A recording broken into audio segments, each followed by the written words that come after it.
Today, it's probably 2 p.m. on Friday somewhere in the world, so it's time for Chillpoint.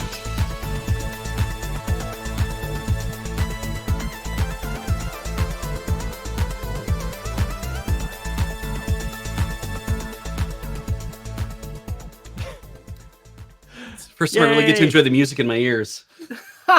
Big shout outs to Jen for redoing the Chillpoint intro with Corey in it and changing it to BUSPOINT. Hey everybody, welcome to Chillpoint, or the Chillpoint segment on Desert Bus.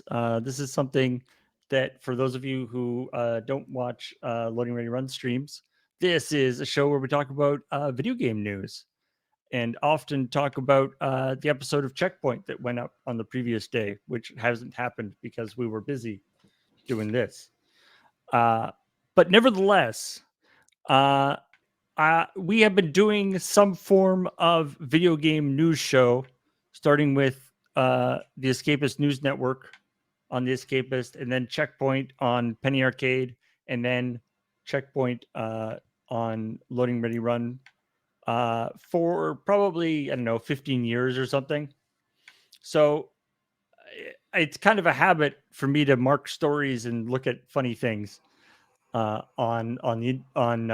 at silly things that are going on in the video game industry. So even when Checkpoint is not like an active thing, I still am looking at stuff. So why don't we actually talk about video game news right now and see, I don't know what possible video game stuff could have come out when obviously everybody is watching this stream. And not playing Pokemon. And not playing Pokemon. That's definitely not what Heather's doing right now. Nope. But perhaps there are one or two pieces of news that have come out that we can talk about. Starting with we've got some updates. There's a couple stories here that are sort of updates on stories that we talked about when we did on Checkpoint a while ago. So there's been this whole thing about Xbox or about Microsoft buying Blizzard Activision. Yes, it's been going on for a while. That has been churning through the process of regulators, and something that has caused some consternation is the idea that games that were previously Blizzard Activision multi-platform titles might become Xbox only titles, which obviously people like Sony would be concerned about. And specifically, they're concerned about Call of Duty, because that's kind of a big one. And so there's been a lot of back and forth between Phil Spencer, who's the head, the Xbox head, and the Sony. I forget who the Sony guy is, but yeah, but he's like the CEO, I think, technically Jim something or other. Jim Sony, head of Sony. Yeah, head of PlayStation. And so there's some funny. There's been in the past. There's just some funny stuff where he's been like, "We've got an agreement with Sony that'll last," and then in public, the Sony guy is like, "I thought the agreement." I thought our negotiations were going to be private, but just so you know, it's like a 3-year agreement. Yeah, they offered us. What they offered, so it sort of became kind of this back and forth thing. Anyway, there's been a new interview with The Verge that Phil Spencer has done, which is notable because of all of the things that he talks about. All things that he says that they won't do, which is reassuring, except it does also illustrate that they've thought about a lot of these things. They're saying, he's saying, we definitely are not going to be pulling the rug out from under PlayStation. We love our PlayStation. We love the PlayStation people playing Call of Duty, but it's not practical. We can't write a contract that says we will always sell this to Call of Duty will be forever available on PlayStation. Yeah, it's just that's not realistic. And so but I love the saying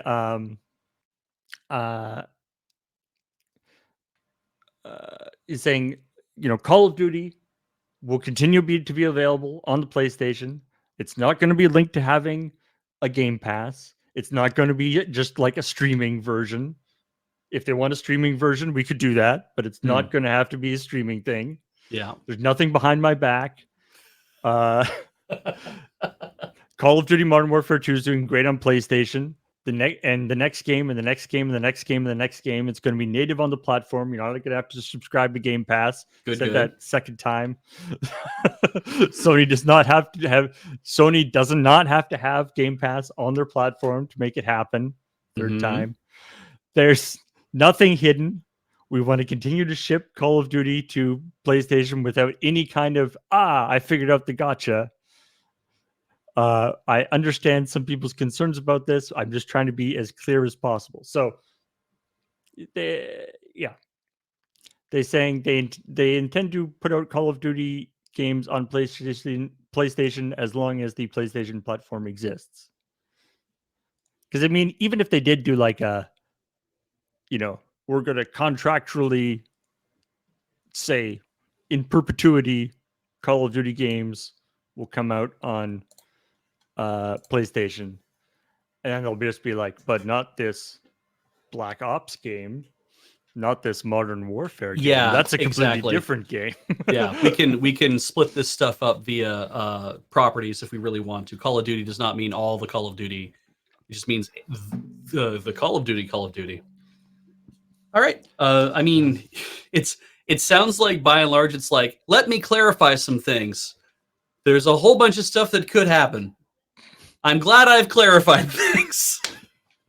It's like, we could be assholes about this. Yeah. And let me tell you, we've thought a lot about how we could be assholes about this. But we're not going to do that. We made a lot of decisions about what would be a good way to be assholes about this. Yeah. Well, watching like the interview on Twitter, because it was for a Verge podcast, you can see like he's responding to questions that reporters asking him, and it's just like very clear that he's been asked by at least Sony fans that are worried these specific questions. So it's just he's had practice. yeah, and trying to, because right now Microsoft is in full trying to reassure regulators mode, which is kind of a hilarious. I love this kind of thing because it's kind of a hilarious inversion of the usual rhetoric that comes from big companies. Because in order to reassure regulators, they want to kind of minimize themselves. Yes, which is the opposite of what you usually want to do when you're talking to like investors and stuff. But you want to be like, us? No, we're like such a small part of the market. Yeah, we're not going to really affect anything. You're right. There's kind of a level of honesty here where it's like we recognize that this is going to be a pain point, and we want to minimize the pain point, but it's something that needs to get talked about. So let's actually just talk about it. We don't want everyone in the industry to feel like, oh, what does this mean for the rest of us too? It's like, let's make a decision, or let's at least try to keep people from feeling that something big and bad is going to happen. It's like, that's not our intention. We're just intending on buying this because we'd love to control the properties and we'd love to have more income stream. Like, seems pretty straightforward to me. Nothing nefarious about that.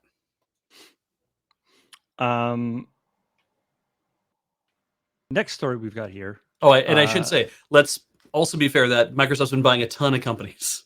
Oh, yes. As has been mentioned in chat. Yes. That's a different story, and maybe that is a problem too. But it's not like the console wars. Like the game wasn't a console exclusive ever, and they don't have a reason to limit the platforms that it's available on. Yeah. Yeah, like it's not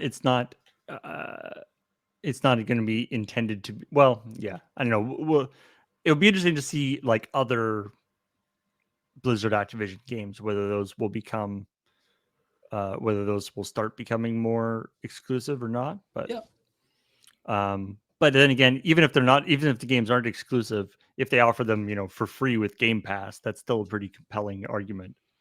I mean, I am interested to see what happens if this whole thing doesn't go through, because it becomes it becomes years and years of fighting about doing the acquisition, and it just goes on for too long and it just falls apart. I am interested to see if that's the end result of what's happening here. All right. Volition has gone through quite a few different iterations over the years, and it appears that it is hitting the end of the road. So the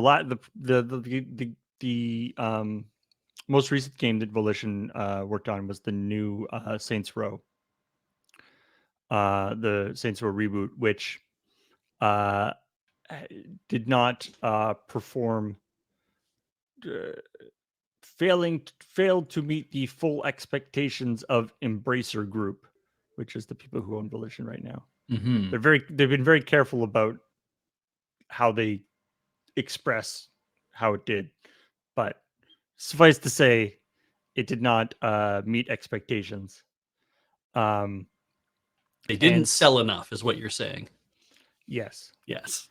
Although they say financially it has performed in line with management expectations in the quarter. But going forward, Volition is going to transition to becoming part of GearBox, which has all the tools, including experienced management team in the US, to create a future success at Volition. And they're saying this is the first time that they have performed in an internal group transfer, where we transfer a major studio between operative groups, but it is not necessarily the last. Hey, hang on. So Mama Company here, Embracer Group, can literally just say, we own both of you, and now where does the square peg go? That's right, it goes in the square hole. Like, just like, I can just put you here because I've decided that this is how this is going to work from now on. That seems really weird to me, that it's like the people who own you are like, oh, don't worry, we're just going to jam you in here, and then don't worry, it'll fit. Also, I'm not sure if my memory is correct on this, but I feel like GearBox has also had a few management and production issues with games. So, like, I feel like they might not be the best example for Volition to follow, or like the best ones to be in charge. But anyway, apparently Embracer Group is possibly going to start embracing things a lot tighter than they were previously, and crushing them together through their cozy embrace. It kind of always felt like we could expect that this was what was going to happen ultimately, is that, a giant company who owns all these littler studios, like littler, but you know what I mean. It seems like, sure, eventually we were going to get to this point where, no, consolidate, sell off the bits we don't need. Just keep doing that over and over and over. Yeah. Kind of seemed like that was what was going to end up happening a lot. But Corey, did you want me to drive? And you can... Okay. I thought you might want to jump in more on the conversation if you didn't have to pay attention to the road. No, I can hear you. All right. Dead Island 2. When's that coming out? See, there you go, Beach. I'm doing it. You're on the ball. 2014. Wait, what? No, 2015, I should say. Is when it was supposed to come out. Oh, good. It then got delayed many times. Switched development studios twice. Delayed again. Did it switch back to the original dev after that? Because that'd have been great. And now Deep Silver and Dam Buster Studios, who are the current publisher and developer, have released a joint statement saying the irony of delaying Dead Island 2 again is not lost on us, and we are disappointed. But the delay is just 12 short weeks, and development is on the final straight now. We're going to take some time to make sure we can launch a game we are proud to launch. Nope, a little closer. Scooch. Sorry. Like, I think you definitely have to pass there we handle, go. right? Got yeah. it. Yes. Yeah. Speaking of gameplay, Bus stop. Good bus stop. Nicely done. I mean, if we had traveled back in time, I have a few things I need to communicate to some people really fast about what's coming in the next 7 years. I have some investments I need to make as well. EJ, talk to yourself. Make sure you don't waste some time watching that anime that wasn't very good. Mm-hmm. Any other world events you want to tell me about? Nope. Just stay away. Yeah, that anime. Don't bother watching these 3 things. Yeah, it was just like disappointing. Yeah. So yeah, I guess the what I find interesting about this story is that this game has been sort of limping along for a while, and like Dead Island was only kind of like a fine game in the first place. Like it wasn't a game that had, as far as I know, had like a huge following. It was sort of like a fine, also ran zombie game that came out, came out at a time when there was a lot of other zombie games happening. And so the fact that they've been working so hard to make it happen over so many years, I just find kind of weird and interesting. But anyway. As long as they don't release it as another torso. Oh, right. In torso vision. Right. That's the original Dead Island was that promo where they were just like, here's a bloody torso. As everyone like loved it thing. and no one had any problems. And then they made a sequel. Yeah. We want more of the torso game. Oh, God. That's what people call it. That's what everyone was calling for, yeah. I didn't know that was what people were calling it. Yep, oh definitely. Wow, I'm so much more believable here. Yeah, this official news program. I don't know enough about the industry. Like,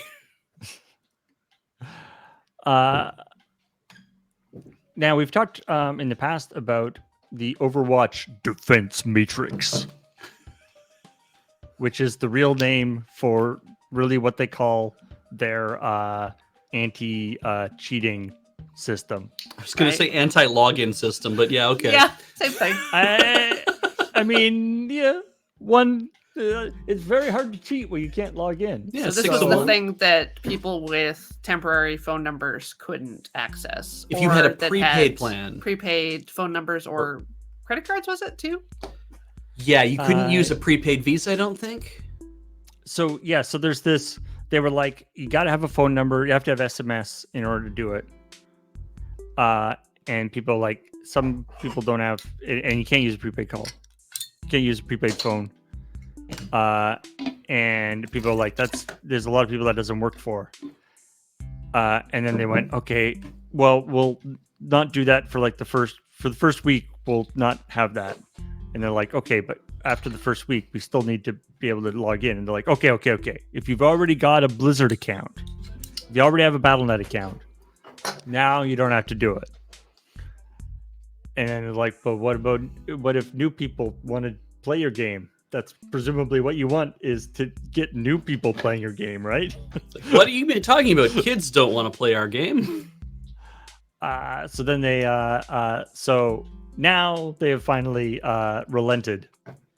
I just assumed it was going to be like a petulant thing where it's like, what do you mean? Nobody wants to play our game because we don't have loot boxes anymore, because you won't let us have loot boxes anymore. Kids only like loot boxes in games, and now they want to play our game. It's a great impression of Blizzard. Yeah. Season passes.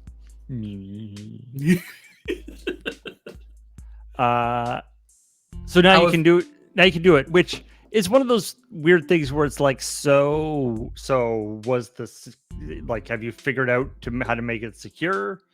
You haven't said. Have you just decided that that's not actually that important? That it was a totally bullshit thing in the first place?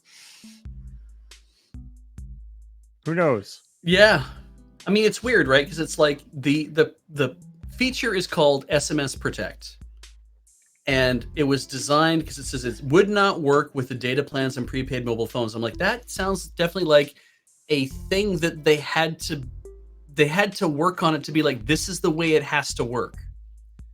And Sorry, I what's up? apologize for my language. I was in Chillpoint mode as opposed to Desert Bus mode. Oh yeah, we've been saying bus hole all night. It looks like actually too. So there's Yes, that. we have. Mm-hmm. So just the idea, it's like, well, you know that the SMS Protect thing you said doesn't work with prepaid mobile phones, like the way that data plans work. I'm like, SMS is not part of data. It's part of a text package. It's different, right? You can have just data, and that's different because they want to make it all different for whatever reason. And they're saying they walked back that requirement for existing BattleNet accounts. And it's just like so did they turn it off? Or did they just say this is an option? Or it's weird because, like, did you program a brand new thing? It's like, oh, don't worry, but for prepaid accounts, we're doing something. Like, wow, it starts to feel like it's getting complicated. So I don't know if what have they done? Have they turned things off? Have they just invented new things to do? Can they not just do OTP and let everyone use an authenticator app? Or Well, the thing that they really want to stop is people who are banned coming back under a different name while Right. wearing a large fake mustache, Okay. as they do. yeah. And they're much taller in a trench coat. Mm-hmm. Yeah. And so the idea was, if you've got like a prepaid phone, you can just switch to a different prepaid phone and do it that way. So I don't know if they've actually solved that problem, or they've just decided that it's not worth the aggravation. That, yeah, could definitely be true. They're like, maybe it's just better to have people come rolling in and just, I guess, invest in more people to actually ban people who are bad actors, and pay them money and treat them properly, which is something that Blizzard has very much been known for doing. Yeah. They're lauded in the industry for. You there? You are a terrible actor. Get out of here. Speaking of terrible actors, I was just handed this note. Ah, great. There you Yes, go. I Thank see you. it. You're Yes. welcome. Yes. Just to remind people that there's an hour left on our silent auctions and are currently running giveaway for Arlen Transforming Quillo. Right. Yeah. Get your 6 donations of $6.22. Thank you. All right. What else we got in the kitty? So now we're on Zeta here. The days kind of blend into each other in a weird way. Mm-hmm. But so you may have thought that a few days ago was Tuesday, but you would be was. wrong. Ah! It was in fact ChooseDay, according to the Pokemon Company. Anyway, because Uh-oh. I blew Beej's mind. He had to leave and choose. It is not Tuesday. It is ChooseDay. What's that a pun for? It is the day to choose which of your 3 starter Pokemon you're going to use. I haven't picked yet. You haven't? Oh, no. I'm not going to play during the run. I That's don't probably have the brain wise. power. Oh my gosh. Beach is back. I'm never clicking on any links on his computer ever again. I don't That's care if fair. I am gonna get like a $50 refund on my Fido bill. I'm never clicking on a link here ever again. Maybe just don't click on scam links. Like ones Paul sends you. Yeah, but those people need those iTunes gift cards.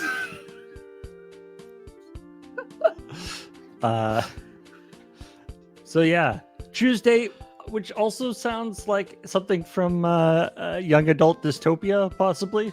Oh, nice. I love it when the chat starts chanting my name. Beach, beach, beach, beach. Anyway, go ahead. Stand and be chosen. What about you, Beach? Did you choose your starter on Tuesday? on Choose. Oh, that's cute. Right? I disappeared while you played this all out, so That's I had no. why I very heavily implied things. I would pick Weed Cat, absolutely. Yeah. Yeah, but I did Sprigatito? not. Yeah, Sprigatito. I would probably not. I'm not playing the game, but I guess I will pick a starter. So Sprigatito it is. In further updates to stories that we've talked about before, Mhm. although this one's been sort of in hibernation for a while, although they've probably been working on things in the back. There's been another thing about Epic and Apple, because that's the continuing saga of two giant companies fighting over the rights of the little person, supposedly. Yes. Because Epic just wants people to be more free. So it's gone up to, I think it's like the Ninth Circuit Court, and they're sending their arguments back and forth about and Epic's thing is that that Apple is using their monopoly power to prevent to prevent the people from using anything other than the App Store to get apps onto the thing. Mm-hmm. And Apple is like, okay, I quite like this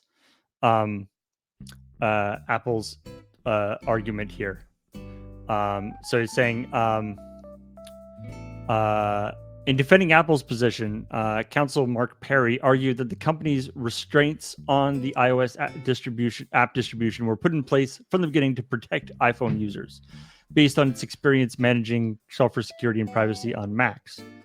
Apple decided it did not want the phone to be like a computer. Computers are buggy, they crash, they have problems. We want the phone to be better. If the Mac App Store is the equivalent of a lap belt, the iOS App Store, with its costly human review system, is a 6-point racing harness. It's safer. They're both safe, but it's safer. Yeah. And that's not, I mean, it is a car analogy, and there'll be a lot of those. And it's like, that's an excellent point. You know, if you have vertical control over a computing platform and you're like, what we is most important to us is security and privacy, then we're going to back that up.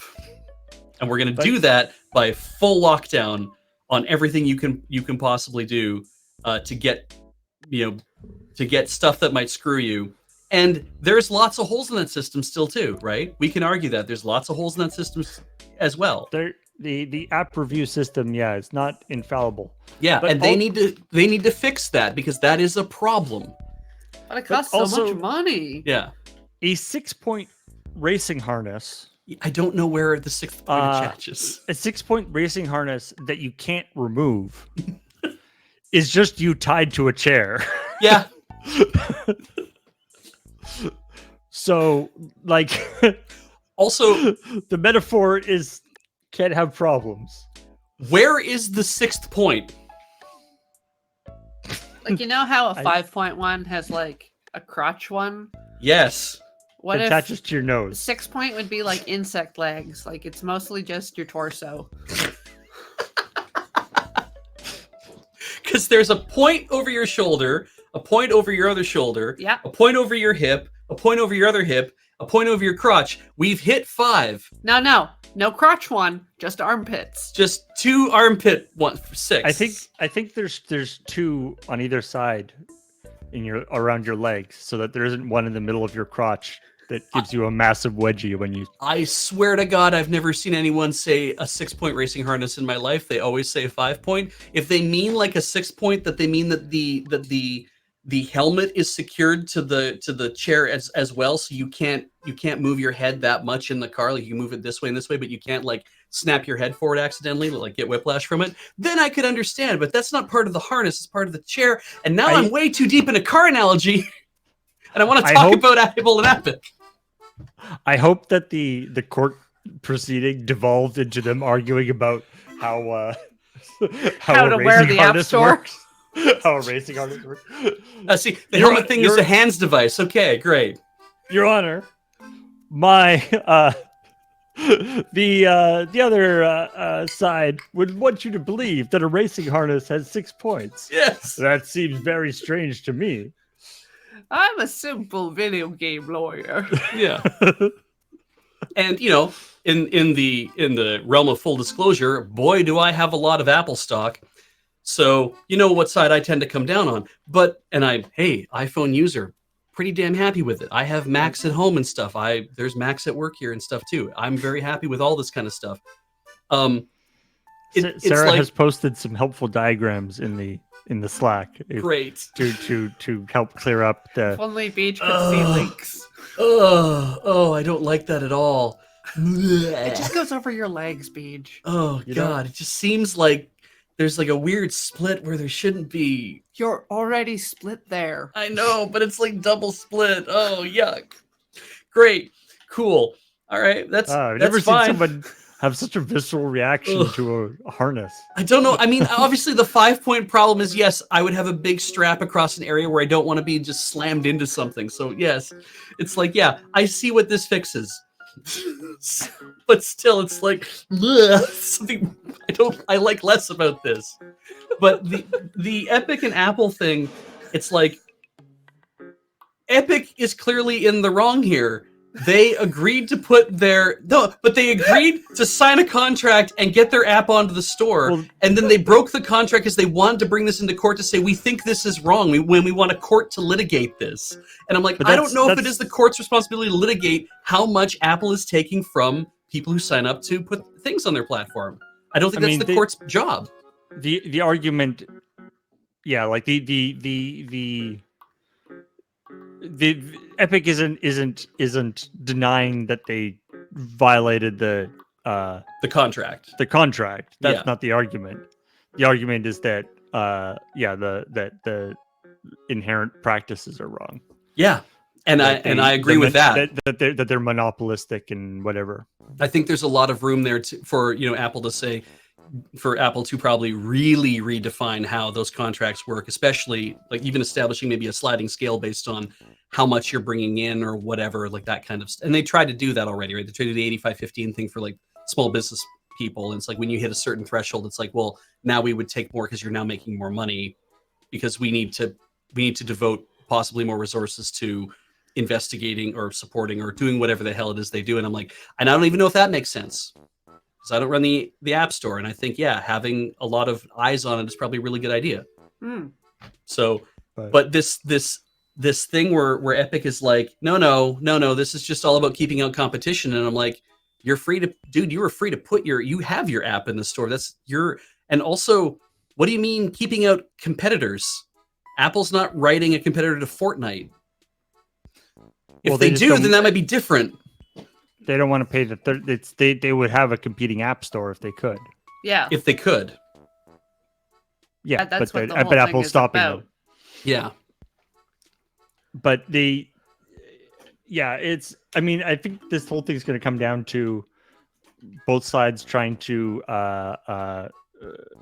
jockey for position in terms of what the market is, right? Because that's the big question. It's like, if the market is iPhones, then clearly Apple has a monopoly. Right. If the market is mobile devices, there's a big question about whether they have that they have enough of the market to be considered to have monopoly power. If the market is video game devices, then they have a very small chunk of the market, and Epic has not a lot of argument. So And there's an interesting and both sides are trying to argue, like, Apple's trying to expand the market as much as possible so that they look like they have a smaller share, and Epic is trying to be like, but on the iPhone you have a monopoly. Right. But on the Nintendo Switch, but on the Xbox, but on the Sony PlayStation, it's like, my dude, Sure. If anybody is out there being like, well, I don't think that should be allowed, anyone should be able to put their app store on the phone. It's like, okay, well, I think you should have to extend that to be, I think that then I should be able to have an app store on every one of these video game devices. That you should be able to say, no, there should be multiple app stores running on these multiple devices. And it should be the responsibility of the company making those devices to have to support and ensure that all of those multiple app stores that you're going to see show up, that are all going to have competition and are all going to be selling Fortnite at different prices or whatever the hell it is they're going to sell at different prices, and all the competing stores doing all the competing game things. And now you're going to have to list your game on 6 different app stores on the Xbox, and then everyone's going to put a different price on it at different times and have different deals going on, all that stuff. Like, does that sound like fun to you guys? Does that sound the way that you want to have your video games? I'm like, I think there are limits sometimes on that kind of stuff. I think we should go to the next story. Yeah. How do you feel about playing Pokemon Go without playing Pokemon Go? Like if I could pay someone or build a child to do it for me? Yeah. Do you want to play Pokemon, catch all the Pokemon in Pokemon Go without ever actually having to interact with the game at all? And I don't quite know what aspect of Pokemon Go you are enjoying at that point, but there's a thing for you. There is a the PhotoFast 247 or 24/7 catcher is an auto catching device. It can on a full charge, it can catch Pokemon consistently for 120 hours. And taking an estimated 6.5 seconds for each encounter to catch Pokemon. It also takes part in raids and gyms and gym battles. And what's super cool, so it's like this little puck thing. And then, actually, I think maybe Sarah could bring up the image of it. Because it's kind of cool. It's like there's this little puck thing. And then it's got an attachment with a suction cup on it. You actually like stick to your phone like at the right spot. Socket. At the right spot. And then it emulates like finger touches to like hit the button at the right time and stuff. Wow. So that you can just have it play itself. Okay. Do you just put your phone on a tripod and just leave it and just be like, great, it's doing its thing? Yeah. Like, you go you just, use like, your walk second around. phone for normal stuff while that's happening. right. It can do fast auto catch, automatically auto spin, automatically spin Pokestops. No more missing items or worrying about running out of Pokeballs. Auto tap. For those who like to battle in raids and gyms, users can have a device do the work for you.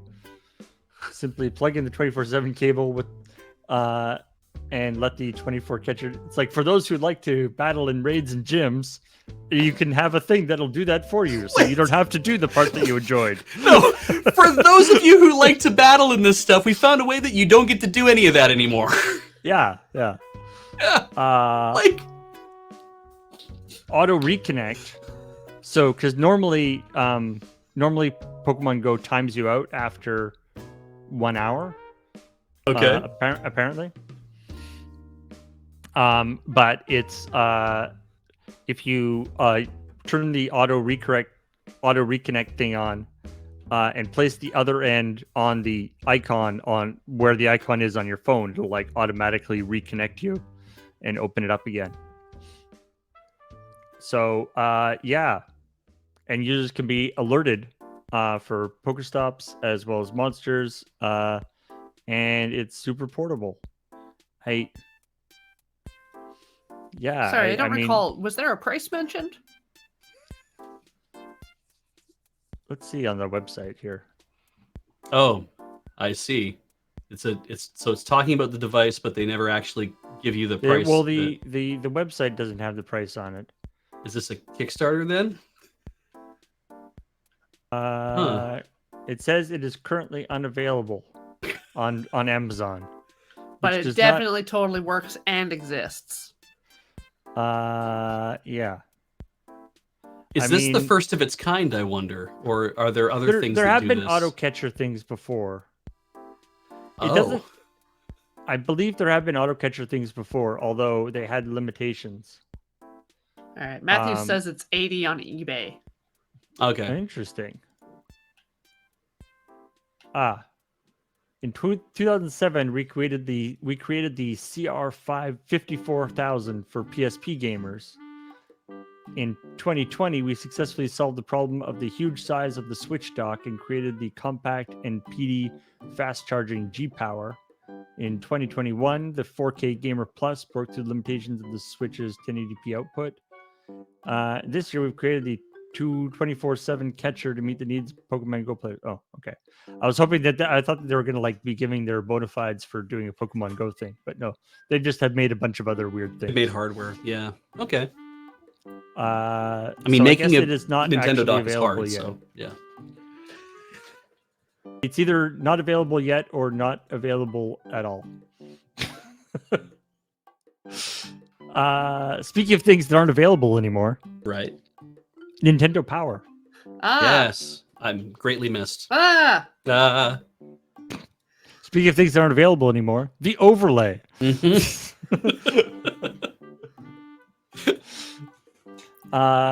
Nintendo Power, obviously, super fun Nintendo magazine, great source of extremely objective video game reviews. Yep.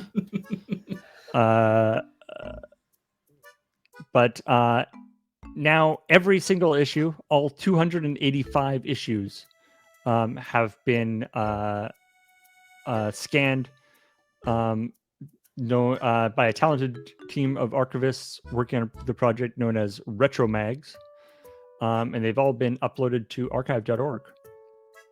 Yo. Bye. Every issue of Nintendo Power from 1 to 285 in CBR format. From what I could tell, there wasn't a collection of every single issue in one place, but a scattered collection of different sets, none of which were complete. Put this together with some help of some awesome people for all to enjoy. So they gathered it 40 all up. 40 gigabytes. Oh. It is unofficial, so if you want it, you maybe should get it if in case Nintendo decides that you can't have it. 40 gigs. Ugh. Well, 40 gigs from archive.org, which is not the fastest system because they're more about archiving than speed of downloading. So start now. Sorry for people who can't read the overlay. Our current giveaway is going for $6.22. Any entry of glasses, hourglass, mailbox, notes. Yeah, and you have glasses, hourglass, mailbox, notes, or multiples thereof. 40 minutes or God, what would be one of the other numbers then? Was there a 4 up there beforehand? I'm gonna assume it's now. Maybe it's one of the computers. What's folder minus mailbox? Letter? Letter? Like posted letter or unposted letter? Open letter or closed letter? Please, somebody donate so we can get rid of this. Yeah. Thank you. I am super excited to waste a whole bunch of time trying to download this, have it fail many times, and then probably have to turn to a torrenting system to get the actual archive. Oh, I still have all mine, but not. I don't have the whole collection. I have from issue 20 until I got to a certain age, and yeah. Ian's got a bunch too. Really nice. We might ours probably overlap. Yeah, it's given worthless. our ages. Yeah, no point in trying to. Hard. Yeah. It means I can't go to it. He won't have any that I need that I can just steal from his house without him noticing. Yeah. They're on our bookshelf at the bottom. Mine too. I was just giving you directions for later. For stealing. Are there any other things you want to get rid of that are his? Because next time I come over. Well, I mean, there's a lot of instruments. I mean, I would like some closet space. Okay. I'll see if I can remove some stuff from his closet. All right. I don't know where I'll put it at my house because I'm out of closet space too. Living room. Monster Hunter is a cool game for cool people. I'll take your word for it. So, from what I understand, It's really Um, fun and goofy. Okay. You have to understand that it's really goofy when you go in. and to that end, in the coming in the latest, along with the latest update, To Rise Um, Sunbreak. yeah, there's going to be some paid DLC of a new set of weapons that are big, soft, stuffed swords and things. And they make squeaker toy noises. They make squeaky toy noises. Yeah. I understand. This game is goofy. Okay, I get you now. Yes. Yes. It's like even in like the default games and like World and stuff, you still have like hats that are wobbly versions of the dinosaur heads of the enemies you defeat.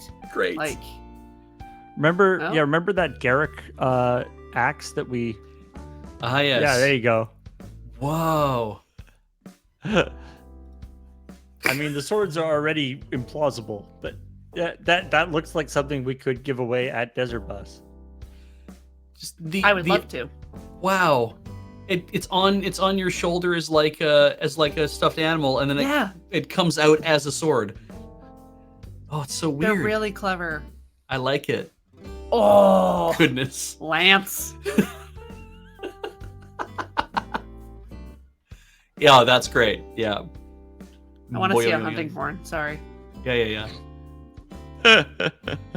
Oh, it's like, and they just get bigger. Yeah, like a common thing for like, oh, there we yes, that's it. So for people like, because there's a lot of traversal and vertical stuff, so people will try to like combo their hammer move, which causes you to like flip over in a circle like Sonic the Hedgehog, Right. and then jump off the cliff and do that and land a blow that way. Is that just to look cool, or does that do more damage when you Just do for that? fun. Good. I'm glad. Okay. There's lots of things Wow. like making large piles of explosive barrels for the monsters to run into and have fireworks and things. Well, they I don't just- show it firing. I like the world of Monster Hunter. The heavy bogey. In that, like, there are so many monster hunters. It's not like, oh, please help us, the monsters are gonna come and kill us. It's like there are so many monster hunters that like the monsters are sort of the ones that are it seems like everybody in this world is a monster hunter, except for like maybe a couple NPCs that are going around. And that it's like the monsters are actually are like a resource that have to be dealt with carefully. You don't want to run out of monsters, otherwise Yeah. the monster hunters will go around causing trouble. Except there are base defense modes.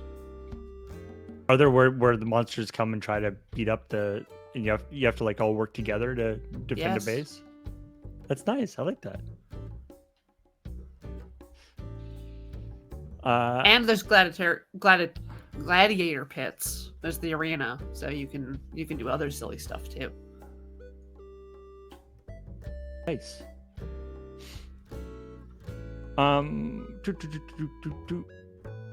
The upcoming the new PlayStation 5 DualSense Edge controller is going to be coming out soon. They announced this a little while ago. It's a super fancy new controller for PlayStation. For PlayStation 5. It's sort of their pro gamer controller. It allows you to remap inputs and do custom profiles and stuff, which is great. Except there's been some consternation about accessibility for it, which is a shame.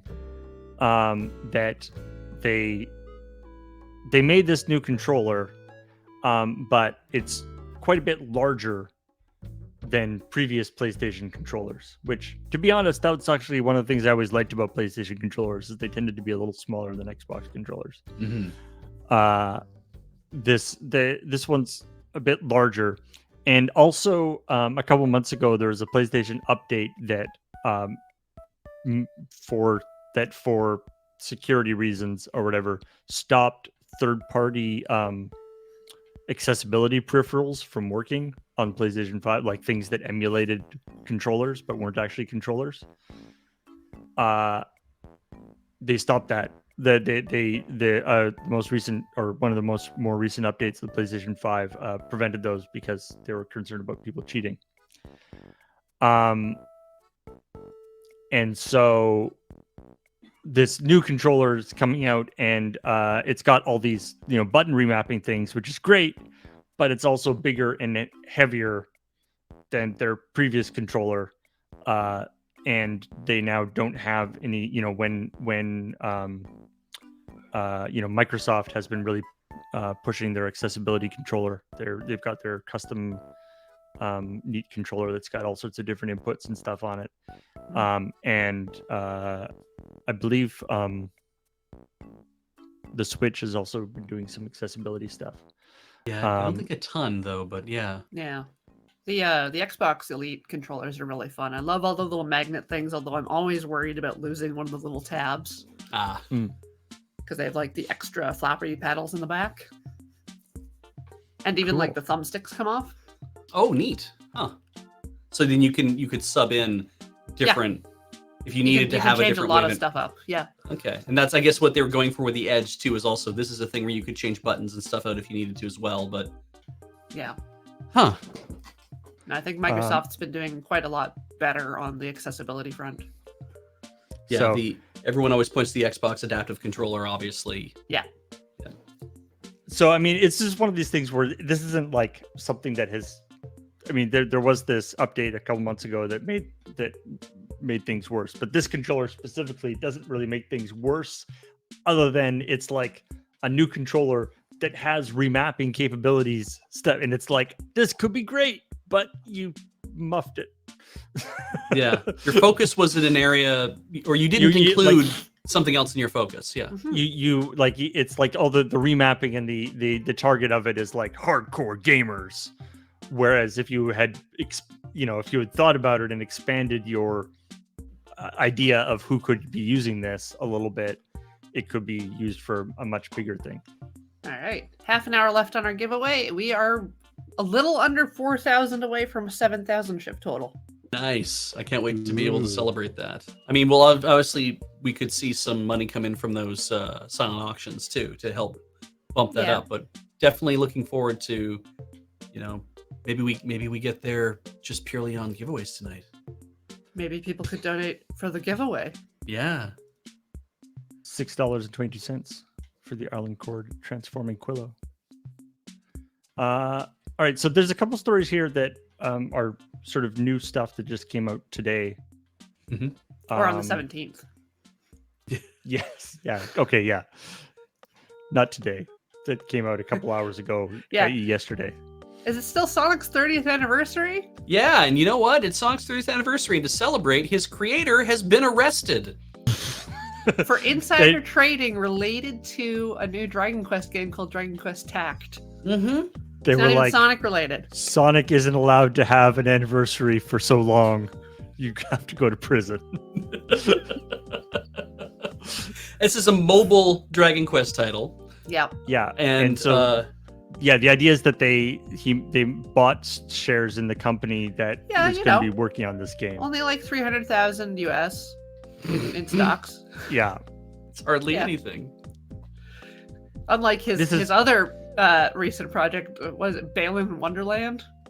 Yeah, he's probably lost at least that money. Oh, wait, hang on. So Square Enix employees Taisuke Sasaki and Fumiaki Suzuki allegedly acquired stock in the game development company Aiming, which is creating Dragon Quest Tact. They put in $336,000 US. Yuji Naka has been accused of using insider information to purchase and then purchasing 10,000 shares of Aiming for about $20,000 US. Oh, so his is 20,000. Yeah, his is 20,000. Theirs was 336,000, and they're investigating this idea of, did you have information that you knew this was coming out, and therefore you made this investment? Like, Yeah. Yeah. A bunch of comments on this article, of course, are people like, I don't care about the insider trading. He should be arrested for Balan Wonderland. Yeah, that's fair. That's what I was trying to imply. Yes. or that he, sold stock right before Balan Wonderland came out because Yeah. he knew that it was going to be terrible. Exactly.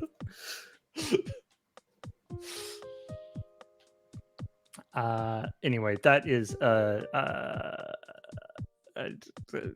currently happening thing.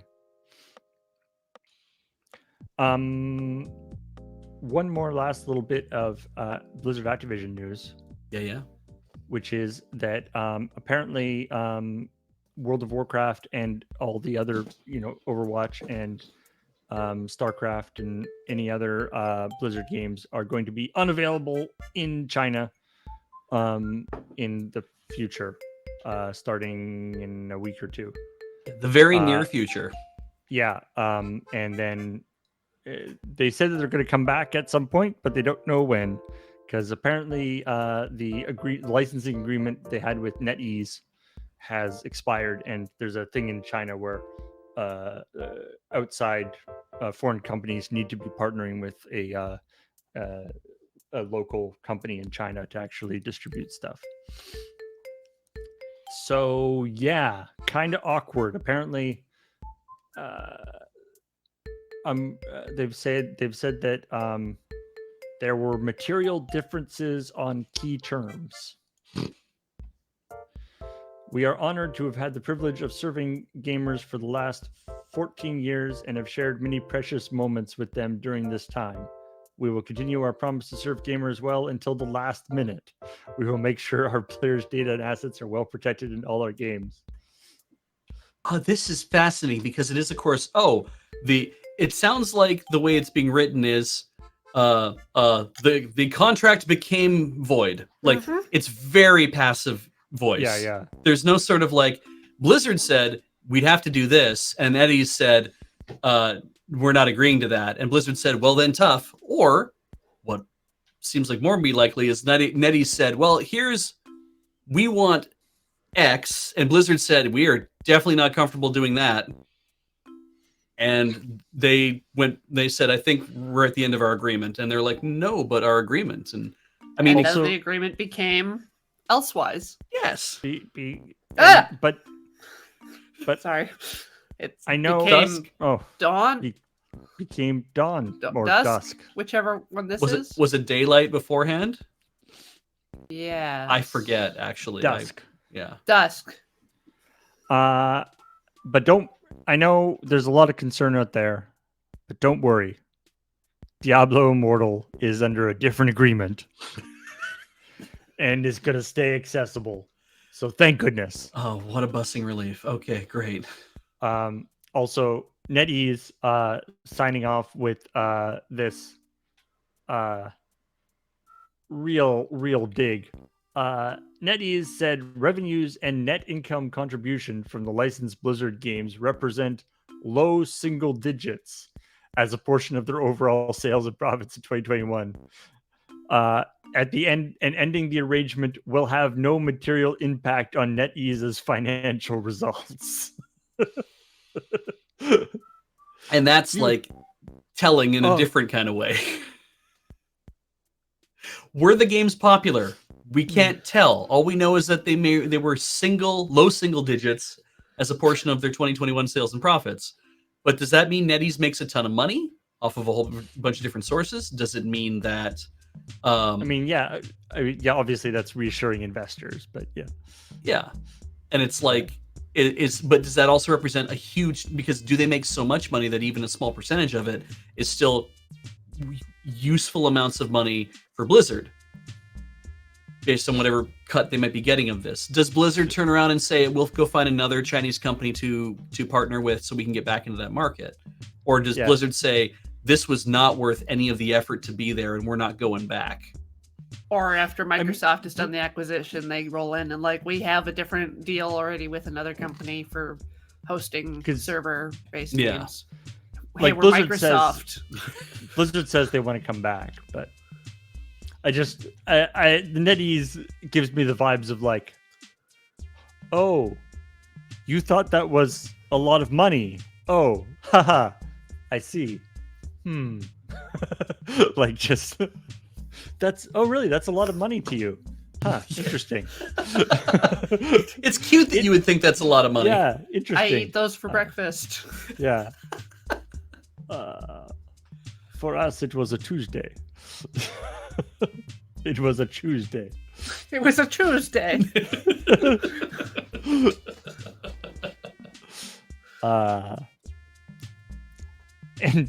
And finally, just real quickly, so there's a lot of times there's sort of news stories that break out of the video game that are not technically really video game stories.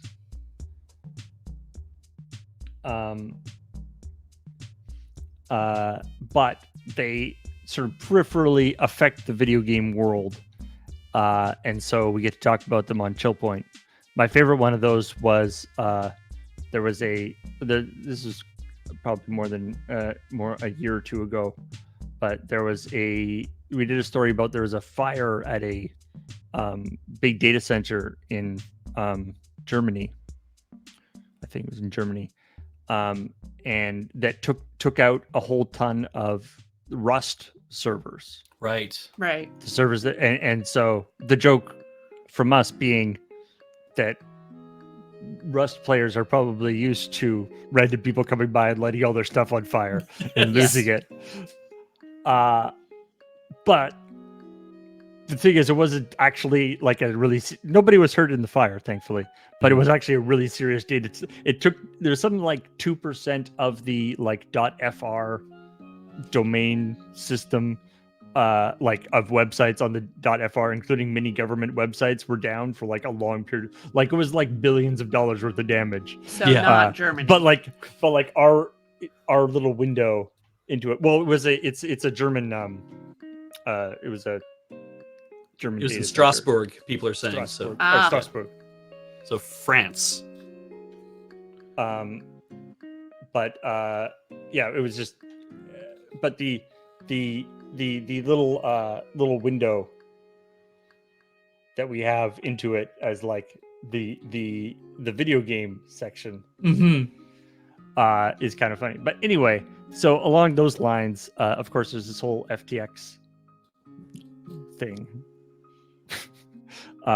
It's a big cryptocurrency exchange that is currently in the process of imploding. How'd that happen? Rather spectacular fashion. Anything you wanted to tell us about that? It's been a wild ride. I'm not involved. Just want to say right now, I had nothing to do with it. You're in a monogamous relationship. Mm-hmm. Why would you say that, Corey? Full disclosure, yeah. What would that have to do? Not involved. Wow. Yeah, it basically, they were scamming everybody. What the most amazing thing about this, and I love a couple of financial people have been talking about, it's like the most amazing thing about this is part of the reason why this is all collapsing is that they were scamming people out of all this money, but they were using that money to invest in other scam cryptocurrencies. Like they should have been making money hands over fist, but they themselves were like, it was. Yeah, it's like, what are you doing, Mo? Staring at the wall. Cost you $20. My wallet's in the car. He's so stupid. Now back to the wall. And so when they anyway, some of the stuff that has come out of their bankruptcy hearing is legitimately hilarious. The people who are the actual real adults who are coming in as the like bankruptcy consultants, one of which like worked on Enron, yeah, and a bunch of other things, are like, this is the worst company I have ever seen. I believe his name is John J. Ray III, and I'm like, that's kind of an amazing name to go by in your life, like on a day-by-day basis. Just John J. Ray III. It's like, yeah, short, and I'm fancy. apparently they had no, they didn't like have a list anywhere of like what bank accounts they own. Yes. Like, it's one thing to be like, who worked, or who like they had no like list of like who works for them and what they're being paid. People would just like they would reimburse people through like a WhatsApp group that they would just like, and then like when people were approved expenses, the like relevant person would put an emoji in. Yeah, like, oh, should we pay this guy this much money? It's like smiley face. It's like sweaty face, like angry face. I guess it's still a yes. Yeah, it's a pretty wild thing, and it it's peripherally related to the video game world because there's quite a few not only esports teams, but also there's a couple of different video games that were sort of either bought by or underpinned by money coming from, because it was sort of, remember Storybook Brawl. Yeah, it's one of these things that there's a bunch of stuff that maybe people didn't realize was actually being underpinned by FTX fake money.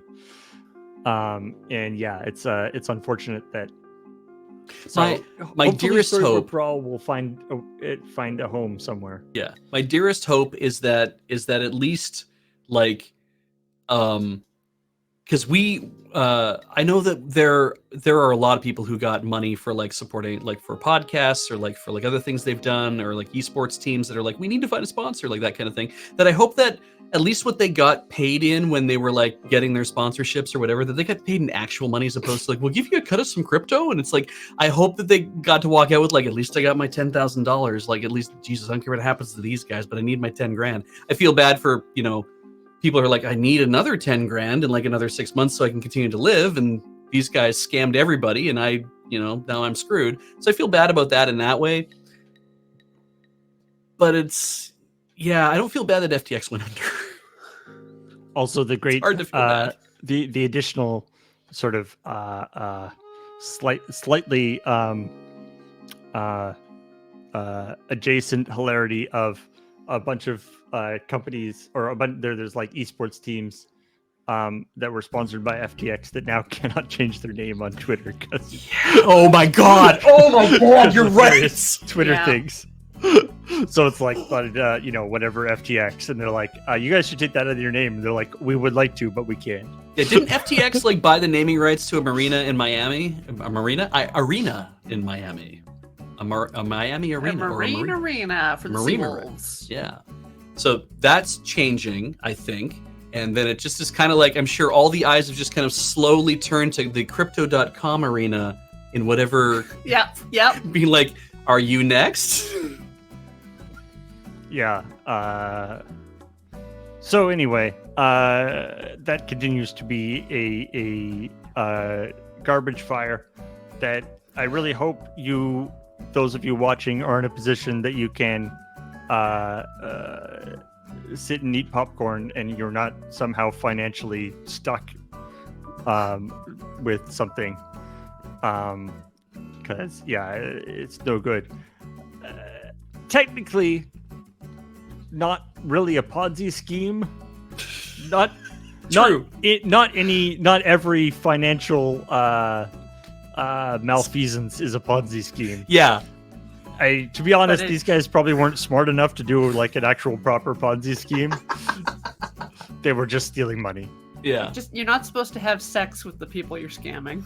Yeah, there's like 10 of them who are romantically involved at different times with each other. It's Yeah. Yeah.